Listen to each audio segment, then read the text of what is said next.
Demokrasinin kaynağındaki Hristiyanlık.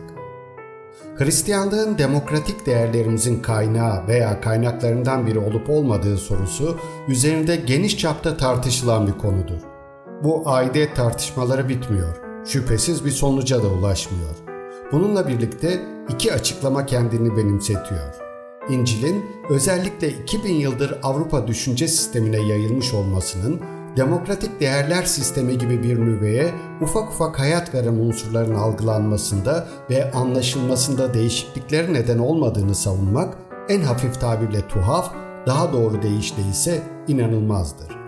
Peki bu durumda düşünsel geleneğimize Yunanistan ve elbette Roma damgasını vurmuştur. Ancak kutsal kitapta aynı oranda etkili olmuştur demek durumu kurtarıcı nitelikte olur muydu? Çünkü Yunanistan'dan olduğu gibi kutsal kitaptan da demokrasilerimizin kaynağı olan canlı ve tatminkarlığa mahal vermeyen bir düşünce geleneğini eleştirel düşünce nispetinde miras almış bulunuyoruz.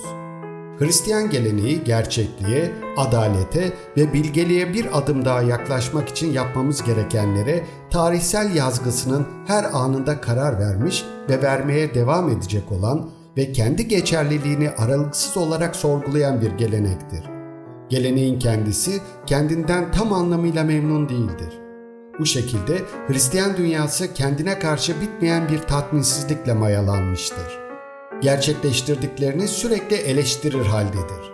Herhangi bir geleneğinin veya adalet girişiminin en iyi ve tek doğruya karşılık gelmemesi bakış açısıyla hareket eder. Kutsal kitap değerleriyle yoğrulmuş bir demokratik sistem, üstün nitelikli iyilik ve doğruluk anlayışı sayesinde adalet için yeterince çaba sarf edildiğinden, alt tabakanın ihmal edilmediğinden, hukukun ihlal edilmediğinden, azınlıkların ihtiyaçlarına kulak tıkanmadığından emin olmak için sürekli olarak kendini sorgular. Kaynağını İsrail peygamberlerinin ateşli sorularında ya da İsa'nın başkalarına tepeden bakan perisiler için söylediği sözlerin yol açtığı depremde bulan o kadar çok soru var ki, bunlar bilincimizi sürekli meşgul etmesi gereken sorular. Bu meyanda Hristiyan mesajı mirasını demokratik değer sistemlerimize bırakmıştır. Yunanistan'da toplumun tamamı için değil, yalnızca özgür ve söz sahibi birkaç adam için geçerli olan bir demokrasinin en azından bazı devirlerde hüküm sürebilmiş olması ne kadar şaşırtıcı ise, modern demokrasilerin herkesin ve her bireyin siyasete katılımını istemesi veya politik unsurların herkese ait olduğunu ve herkesin fikir yürütebileceğini, hatta yürütmesi gerektiğini önceden varsayması da o kadar şaşırtıcıdır.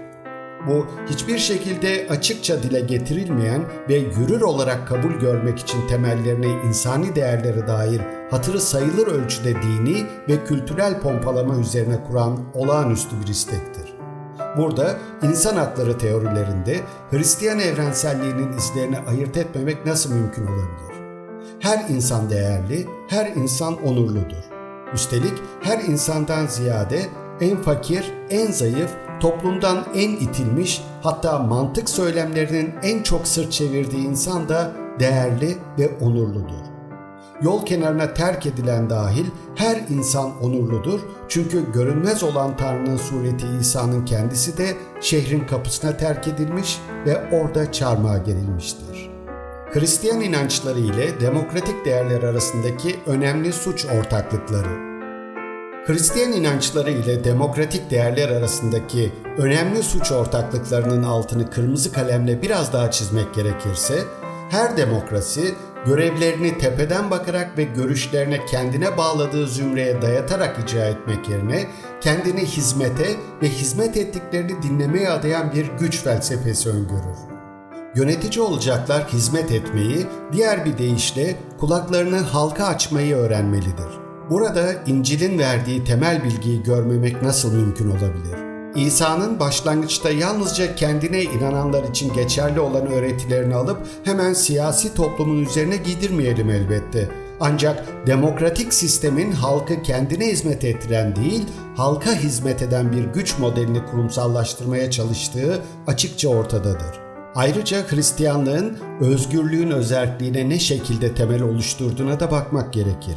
İsa'nın mesajı, Tanrı'dan geldiği ve kendini sosyal yapının tamamına empoze ettiği sanılan bir yasayı susturur niteliktedir. güçlünün kendi kanununu herkese dayatmasını içeren geleneksel politika görüşüyle ters düşer. Hristiyanlık, Tanrı katında mühim olan tek yasanın yardım yasası olduğunu hatırlatır. Öyle ki Tanrı'ya duasını eksik etmeyen ancak kardeşini ihmal eden kişi Tanrı'nın mukaddesatına tecavüz etmiş sayılır.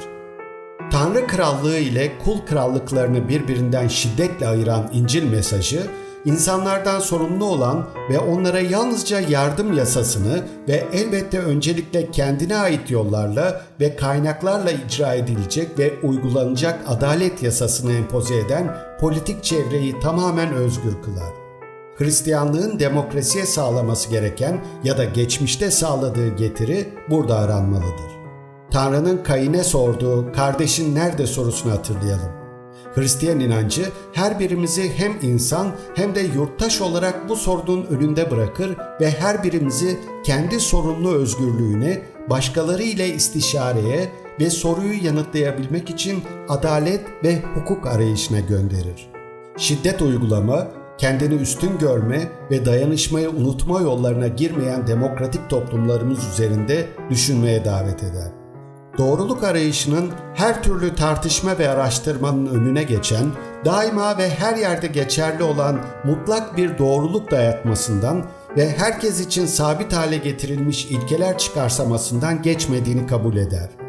Demokratik toplumlarımız en üst seviye farkındalığı, bariz şekilde İncil'in sağladığı erdemdir, yeri gelmişken söyleyelim, sergilemeye davetlidir. Çünkü esasında kararlarımızı alırken inkar ettiğimiz ve hiçe saydığımız Tanrı'nın sureti olan insandır. Oysa ki yapmamız gereken onu onurlandırmaktır. Çünkü o içimizdeki tek kutsaldır. Aynı şekilde Hristiyan inanç sistemi, inananları sistemlerimizin işleyişi hakkında eleştirel hüküm verme noktasına getirmektedir. Aslında şöyle söylemek bile gerekir.